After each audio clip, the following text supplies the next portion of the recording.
చురుకైన పిల్లవాడు కథ. ఒకనాడు ఒక రాజుగారు అడవిలో వేటకి వెళ్ళారు. అడవిలో చాలాసేపు వేటాడి వేటాడి అలసిపోయిన రాజుగారు అడవిలో ఉన్న కొండపైనున్న ఒక చెట్టు నీడలో కొంతసేపు విశ్రాంతిగా కూర్చున్నారు. రాజుగారికి అక్కడ చుట్టూ ఉన్న చెట్లు, పూల తోటలు ఎంతో అందంగా కనిపించాయి. ఆయన చాలా మంచి చిత్రకారుడు. అందుకని అక్కడ కనిపిస్తున్న చెట్లని, పూల తోటని చిత్రంగా గీయాలనుకున్నాడు. వెంటనే రాజుగారు గుర్రానికి తగిలించిన సంచిలో నుండి చిత్రం గీయడానికి కావలసినవన్నీ తీసుకుని చిత్రం గీయడం ప్రారంభించాడు. కొంతసేపటికి చిత్రం గీయడం పూర్తయింది. ఆ చిత్రం చాలా అందంగా ఉంది. ఆ అందానికి రాజుగారు ఆనందపడుతూ దాన్ని అన్ని వైపుల నుండి చూడాలనుకుని మొదట కుడివైపుకు, తర్వాత ఎడమవైపుకు, మళ్ళీ ఎదురుగా వచ్చి నిల్చున్నారు. నెమ్మదిగా వెనక్కి వెనక్కి నడుస్తూ దాని అందాలను చూసి సంబరపడిపోతున్నారు. కానీ ఆయన చూసుకోకుండా కొండ చివరకు వచ్చేశాడు. కొంచెం వెనుకకు 4 అడుగులు వేస్తే ఆయన కొండలోయలో పడిపోతారు. కానీ రాజుగారు అది గమనించే పరిస్థితిలో లేడు. అప్పుడే ఆ దారంట పోతున్న ఒక చిన్న పిల్లవాడు అది చూశాడు. ఆ పిల్లవాడు చాలా చురుకైనవాడు.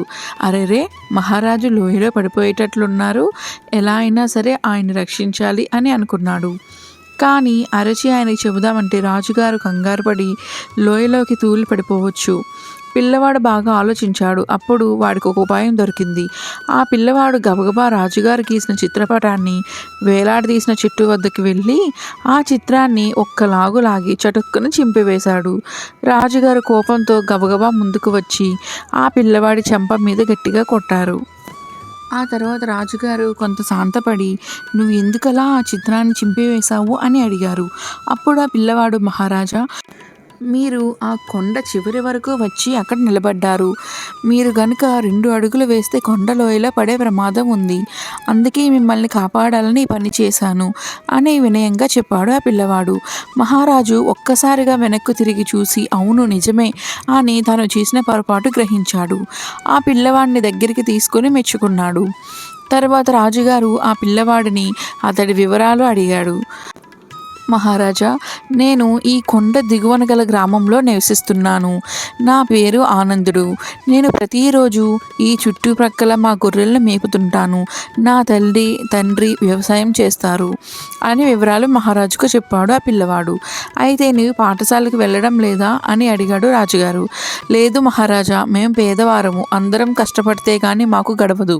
ఇక నేను పాఠశాలకు ఎలా వెళ్ళి చదువుకోగలను" అని పిల్లవాడు బదులు చెప్పాడు. అప్పుడు మహారాజు గారు ఆ పిల్లవాడిని తీసుకుని అతని గ్రామంలోకి వెళ్ళి అతని తల్లిదండ్రులను సంప్రదించి అందరినీ తన రాజధానికి తీసుకుని వెళ్ళి ఆ పిల్లవాడి తల్లిదండ్రులతో, "అయ్యా, మీరు మీ ఊరిలో వ్యవసాయం చేస్తుంటారు కాబట్టి మా రాజభవనంలో ఉన్న తోటలన్నీ మీకు అప్పచెప్తున్నాను.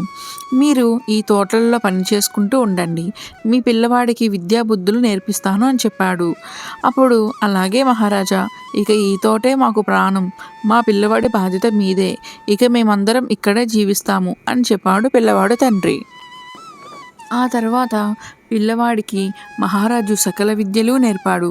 ఆ పిల్లవాడు యుక్త వయసు వచ్చేటప్పటికి అఖండ తెలివిగలవాడయ్యాడు. ఇంకా పెద్దవాడైన తరువాత తన తెలివితో మహారాజు గారి ఆంతరంగికుడిగా ఉంటూ రాజుగారి సమస్యలని ఎన్నో తీర్చాడు. ఈ కథలో నీతి: ఈ పిల్లవాడు ఆ రోజు రాజుగారికి సహాయం చేయడం వలన ఇప్పుడు ఈ పిల్లవాడు ఇంత సహాయం పొంది ఇంత చక్కగా ఎదిగాడు.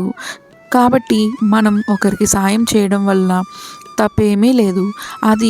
దానివల్ల మనం ఎప్పటికైనా తిరిగి సహాయం పొందుతాము. మనం ఎవరికైనా వీలైతే సహాయం చేయాలి, కానీ అపకారం చేయకూడదు.